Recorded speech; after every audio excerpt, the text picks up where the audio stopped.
Do'stlar, bugun bizga noodatiy zakazlardan bittasi tushdi. Ya'ni Munis Rizayevaning turmush o'rtoqlari Arseniy akamiz gul zakaz qildilar.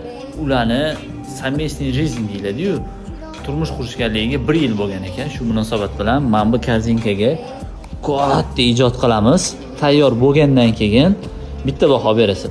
Videoni oxirigacha ko'rsanglar narxini aytib ketaman oxirida. Va nihoyat savatimizni terib bo'ldik. Ertalab soat 7 ko'rishingiz mumkin, juda ham chiroyli chiqdi. Keyin buni 2 kishi amallab zo'rg'a ko'tarishdi. Eshikdan ham hozir ko'rasizlar, zo'rg'a sig'adi. Gazel mashina chaqirib qo'yganmiz bu uchun. Mana sekin olib chiqishyapti. Buni gazelga joylaymiz hozir. Amallab mana savatimizning ranglari ham juda ham sochli chiqqan va olib keldik. Men gazel sho'pirdan iltimos qildim syomka qilib turishni. Sekin-sekin o'qiramiz. Qorovullar eshikni ochib berishdi. Amallab ikkita eshikdan sig'dirdik. Keyin uni liftga solmoqchi bo'ldik.